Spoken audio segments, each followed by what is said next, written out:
안녕하세요. 비하인드 BYOD 고쌤입니다. 자, 오늘은 구글 도구의 중급 응용에 대한 이야기를 나눌까 합니다. 수업 활동에는 각각의 특색과 장점에 따라서 여러 온라인 도구들을 함께 사용해서 수업 활동을 운영할 수 있습니다. 저는 구글 클래스룸을 기반으로 구글 설문지와 그리고 구글 문서를 활용해서 수준별 학습을 이끌어내 보았습니다. 먼저 구글 설문지를 간단히 살펴볼까요? 자, 구글 설문지는 크롬 브라우저의 옴니박스에 forms.new를 입력해서 쉽게 불러올 수 있습니다. 구글 메인 페이지에서 forms.new를 입력해 보도록 하겠습니다. 자, 보이시죠? 이렇게 입력한 다음에 엔터를 눌러 주시면 쉽게 설문지 폼을 불러올 수 있습니다. 설문지는 글자 그대로 설문을 위해서 사용할 수도 있지만 퀴즈로 제작해서 진단평가 혹은 형성평가에 활용할 수도 있습니다.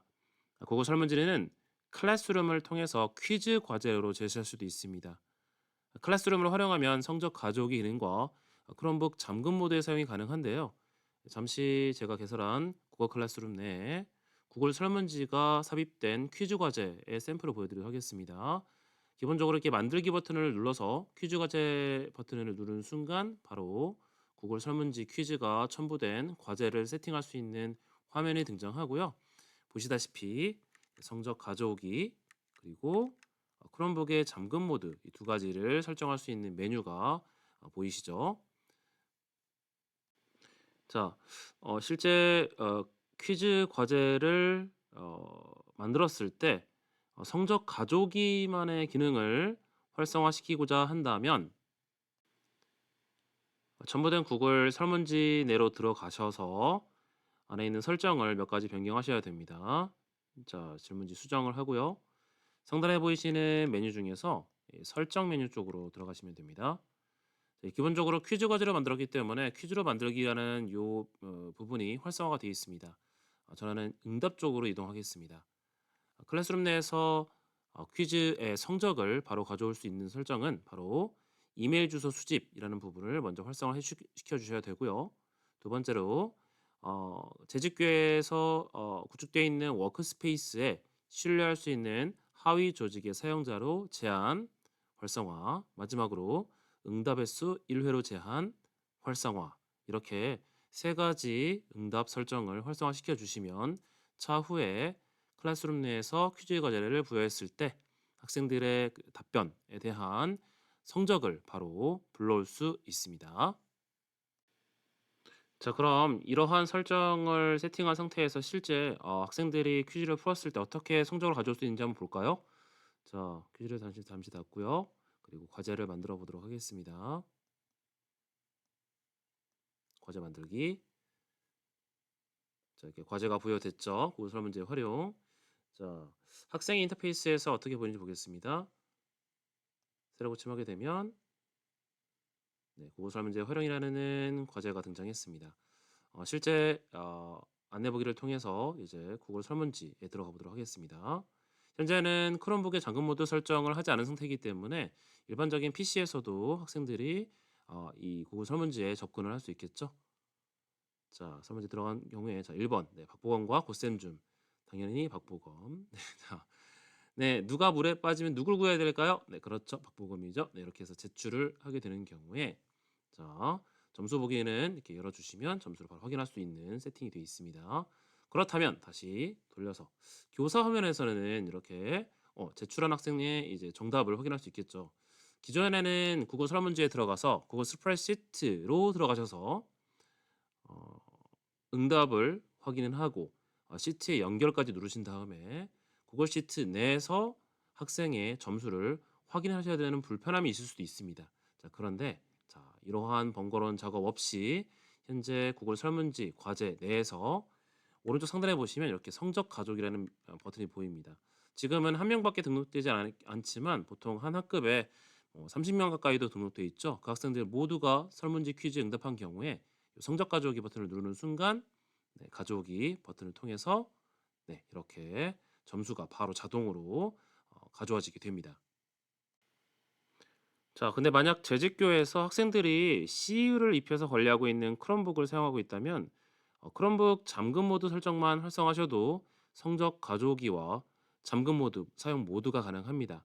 실제 퀴즈 과제를 다시 한번 부여할 때 이번에는 크롬북의 잠금 모드를 활성화시켜 보도록 하겠습니다. 아까와 같이 설문지에 들어가서 응답 설정의 몇 가지를 일일이 다 활성화시키지 않으셔도 이번에는 구글 클래스룸 내에서 크롬북의 잠금 모드 활성화하는 것만으로도 자동으로 성적 가져오기 설정 그리고 크롬북 설정, 잠금 모드 설정이 둘 다 가능하죠. 이 상태에서 과제 만들기를 눌러보겠습니다. 자, 과제가 부여됐고요. 다시 한번 학생의 입장에서 한번 들어가 보도록 하겠습니다. 자, 지금 제가 녹화에 활용하고 있는 것은 PC이고요. 크롬북이 아니거든요. 자, 이 상태에서 만약에 세로 고침을 통해서 구글 설문지 잠금 모드에 있는 과제를 제가 클릭했을 경우에 어떠한 현상이 발생하는지 한번 살펴보시기 바랍니다. 클릭하게 되면 네, 그렇죠. 이 퀴즈에 액세스할 수 없습니다. 왜냐하면 바로 이 하단에 나와 있는 것처럼 잠금 모드가 사용 설정되어 있고요. 관리하고 있는 크롬북을 이용해서만 응답자가 퀴즈에 액세스할 수 있거든요. 자, 따라서 이런 식으로 크롬북의 잠금 모드를 활용하시는 경우에는 학생들이 부여된 퀴즈를 다른 앱들을 열어보지 못한 상태에서 그 퀴즈만 풀 수 있게끔 설정을 제한할 수 있겠죠. 자, 그래서 저는 방금 설명드린 이 설문지와 이 크롬북의 기능을 활용해서 학생들과 형성평가를 진행했습니다. 그리고 이전 영상에서 소개시켜 드린 구글 문서를 이용해서 학생들의 협업 학습을 하도록 안내를 했었죠. 자세한 내용은 다음 영상을 통해서 함께 확인하실까요? 자, 수업의 구성은 다음과 같습니다. 먼저 학생들과 학습 내용을 이전 차시에 전달하거나 혹은 거꾸로 수업을 통해서 학생들이 수업 내용을 미리 학습하고 오도록 지도합니다. 네, 교사는 수업이 시작되면 학생들에게 퀴즈 과제를 이렇게 부여를 하는데요. 학생 형상평가의 결과에 따라서 학생들의 수준을 나눕니다. 이렇게 상중하죠. 네. 이때 학생들이 본인의 실력에 따라서 다음 과제를 진행할 수 있도록 미리 안내를 해줍니다. 구글 클래스룸에는 총 3개의 구글 문서가 탑재되어 있으며 모든 학생들에게 편집 권한을 부여놨습니다. 네, 과제상에 이렇게 구글 문서 3개가 탑재되어 있죠. 상, 중, 하입니다. 그리고 학생들은 퀴즈 성적에 따라서 자신의 수준에 맞는 구글 문서에 접속합니다. 자, 보시는 것처럼 구글 문서에는 수준에 따라서 지시사항이 다르게 게시되어 있습니다. 상인 친구들은 특정 구조와 문법 구조와 어휘를 댓글로 정리하세요. 그리고 중은 댓글로 질문을 남기세요. 하도 어려운 어휘나 표현을 찾아서 댓글로 질문을 남기세요. 라고 되어 있습니다. 교사는 이 세 개의 문서에 들어간 학생들이 각각 지시된 지시사항들에 따라서 댓글을 남길 수 있도록 옆에서 이게 facilitating, 촉진자 역할을 수행하게 되고요. 미션이 종료가 되면 성취 수준에 따른 상위 학생들은 중위 학생의 문서로 들어가게 되고요. 네, 중위 성취 수준의 학생들은 하위, 그리고 하위 수준의 학생들은 상위 수준의 학생들이 작성했던 문서로 이동을 하게 됩니다. 자, 그러면 어떤 현상이 발생할까요? 자, 다시 한번 보시겠습니다. 자, 상인 친구들이 중인 친구들이 작성한 문서로 들어가게 되면 문장 구조나 어법 구조를 찾아서 댓글로 질문을 남기라고 했었죠. 네, 중인 친구들이 남긴 질문들을 댓글로 확인할 수 있습니다. 누가 답할까요? 맞습니다. 바로 상위 성취 수준의 학생들이 질문에 답을 하겠죠. 하위 친구들은 상으로 들어가면 뭐가 남아 있을까요? 네, 상위 성취 수준 학생들이 남겨놓은 문법 구조나 어휘에 대한 알짜배기 정리 댓글 내용들을 다시 한번 확인할 수 있는 그런 기회를 가질 수 있을 겁니다.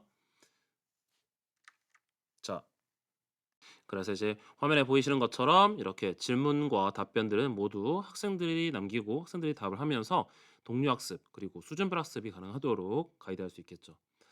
조금 더 확장을 시켜 볼 수도 있을 것 같습니다. 미리 공유된 수업 자료, 구글 슬라이드 혹은 구글 문서 등을 이용해서 수업 자료를 공유하고 이번엔 다수의 반 학생들이 댓글의 형태로 어휘 혹은 예시문, 어법 구조에 대한 추가 설명들을 기록을 하도록 가이드를 합니다.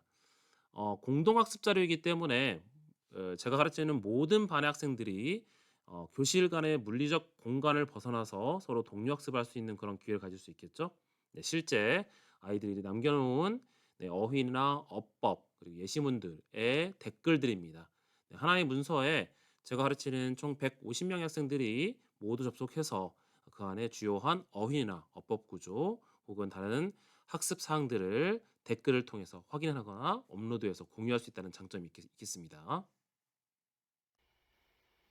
자, 이런 과정을 통해서 교사는 학생들의 학습 활동을 확인하고 학생들이 능동적으로 질문과 답변을 남길 수 있도록 유도할 수 있습니다. 교사는 수업 중에 학생들의 활동을 독려하는 퍼실리테이터의 역할을 수행하고 학생들의 동료 학습과 그리고 수준별 학습이 가능하도록 지도가 가능합니다.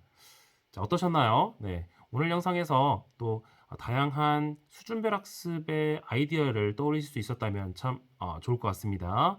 혹시 영상에 대한 궁금한 점 있으시면 댓글을 통해서 질문을 남겨주시고요. 저는 다음 영상에서 또 뵙도록 하겠습니다. 감사합니다.